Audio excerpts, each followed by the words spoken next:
В мастер-классе я работаю с фермерской шерстью. Она не просто грубоватая, 24-26, она даже по микронности неравномерная. Она еще и по толщине, и по длине неравномерная. Вообще она очень коротенькая. И я подумала, что раскладка на такой шерсти не видно, насколько она равномерная. Все-таки мастер за вас отвечает чуть-чуть, демонстрируя образец раскладки, ну и всего остального.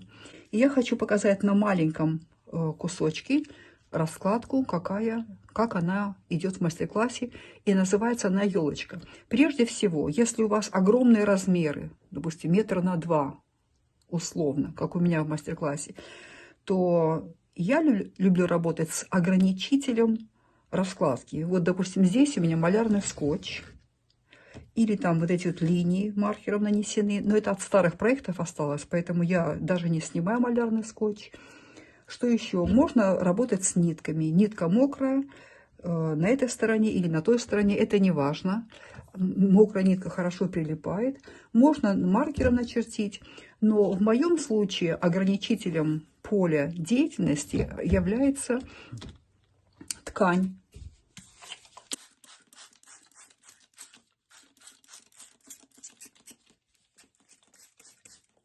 И я понимаю, что за пределами ткани мне делать нечего.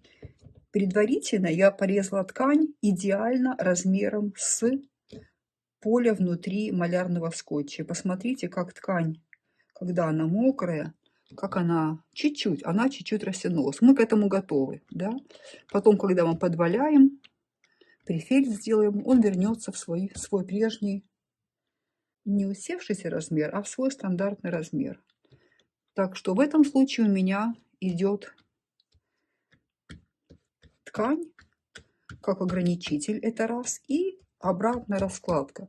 Дальше, если у вас огромные размеры, эта идея пришла ко мне совсем недавно, огромные размеры у вас, и рука не достает до середины стола, и глаз устал, и что еще? Можно ряд за рядом тоже ограничивать вот ниткой такой. Давайте посмотрим, как это работает. Для образца я возьму итальянскую шерсть, она не новая, она подвалялась. Я работаю обычно с тем, что есть, будь что будет, из того, что у тебя есть. Я беру, вот если вы посмотрите на шерсть, она уже какие-то грубые разделения, такие не грубые, а очевидные. Можно шерсть разделить на 2, на 3 куска. Если у вас рука хорошо набита, можно не разделять. Но я сейчас больше этот образец ориентирую для начинающих. Вот. Итак, вот посмотрите, какой край. Можно отщипнуть, вернуть на место. Можно отщипнуть, равномерности ради вернуть на место. И сейчас он стал более ровный. Раскладка елочкой. Глядя на пасму, во-первых, 18 микрон шерсть, она довольно длинная, 10 сантиметров. И я смотрю на нее, вот, допустим, как вот ладонь. Часть пасмы активная, часть пасмы пассивная, я так называю. И она служит для того, чтобы соединиться с предыдущим, с последующим рядом. Вот. Видите, она выступает сюда, мы с ней будем работать. Мы знаем, что край изделия, как правило, тоньше.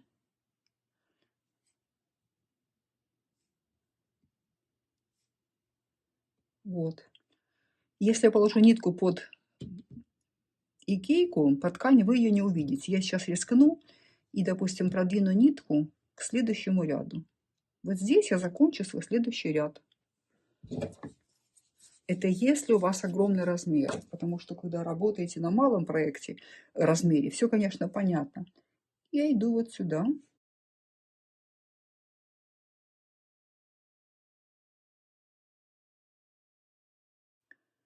Раскладка тонкая, вы видите, просвечивается ткань.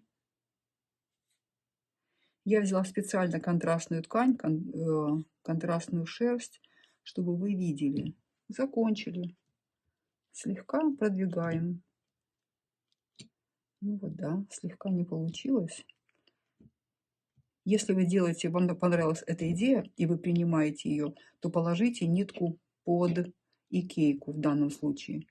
Но я хотела, чтобы вы ее видели. На камеру она была бы не видна.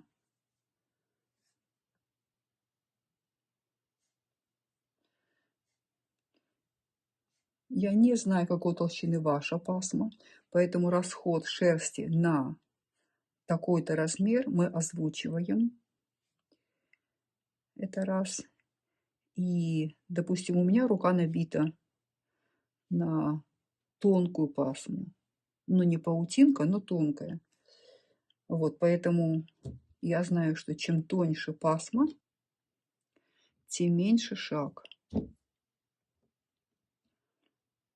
Я хочу попробовать все-таки положить внизу. Будете вы видеть или нет? Я вот вижу. Вот видите ее, да?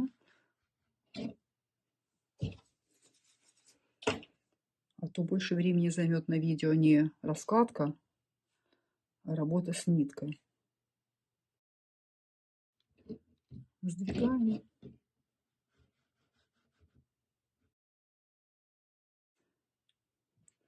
Я надеюсь, что мастера продвинутые, кто смотрит этот мастер-класс, им эта идея с ниткой не нужна, потому что глаз уже набит, рука набита, к размерам мастер привык к большим.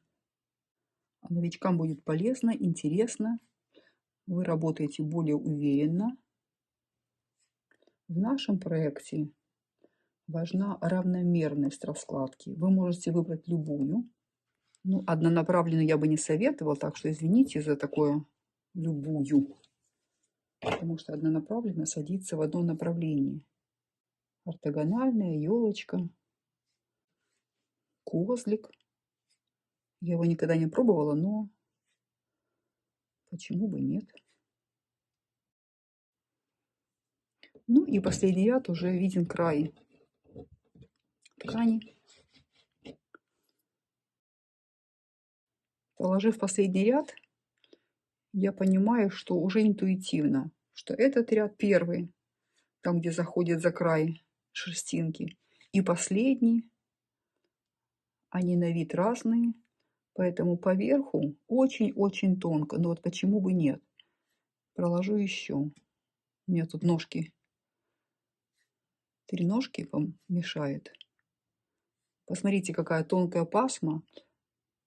Она такая у меня чуть-чуть толще была по всей поверхности, а вот заканчивая этот образец, как сделать тонкую раскладку? Чем меньше вы берете за край, тем тоньше она будет. Вот посмотрите.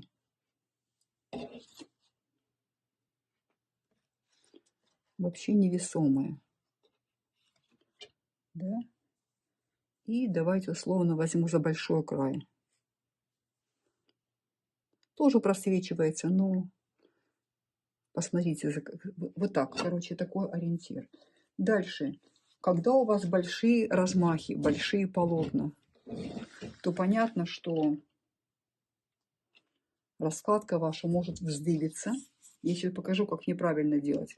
Ее нужно успокоить, угомонить сбрызгиванием водой.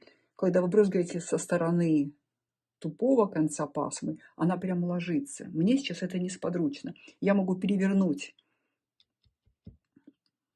пленку икеевскую, но я покажу, что, допустим, видите, как она поднимается, если вы начинаете брызгать с тонкой раскладки. Поэтому я меняю угол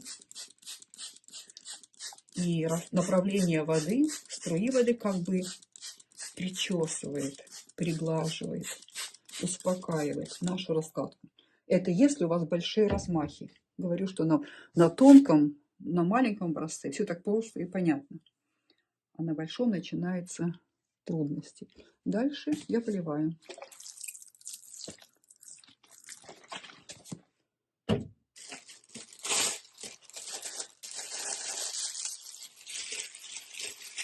Я всегда думаю, что лишнюю воду можно промокнуть.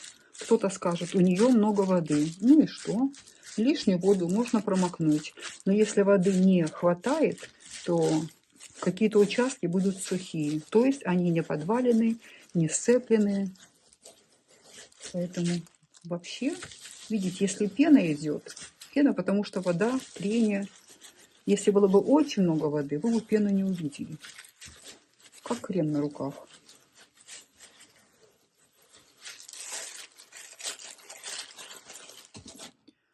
И точно так же снимаем. Если сейчас сниму отсюда, покажу, то тонкие шерстинки полезут за сеткой. Снимаем аккуратно, буквально горизонтально я снимаю. Вот видите, уже лезет. Нужно сделать первый такой храброе движение и очень спокойно, иначе она полезет.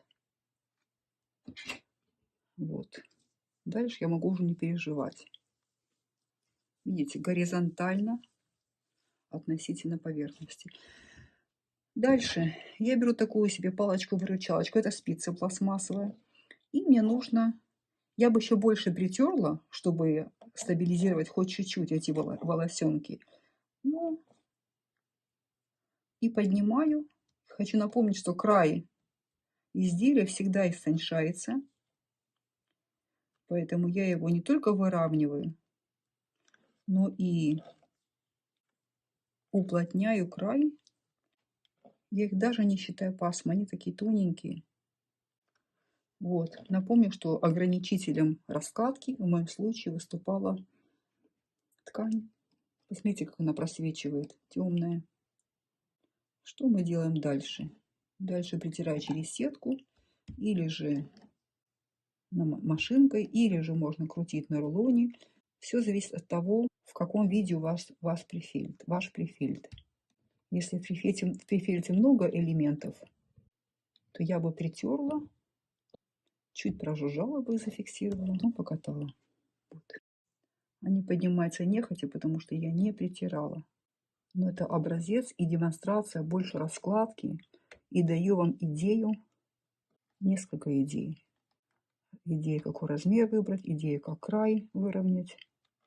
Можно, если какие-то маленькие-маленькие волосики, вот так рукой подровнять. В нашем случае любой вариант подойдет. Просто мне хвостики мешают. Подойдет, потому что когда префильты будут готовы, край деформируется слегка, и мы все равно будем его обрезать. И край, он не пропадет, он пойдет у нас в дело. Вот здесь я смотрю чуть-чуть меньше шерсти, чем я хотела бы. Поэтому храбро положу. Допустим, так. И здесь. Хорошо. Спасибо большое за внимание. Я надеюсь, вы нашли для себя какие-то полезные моменты. До следующих встреч.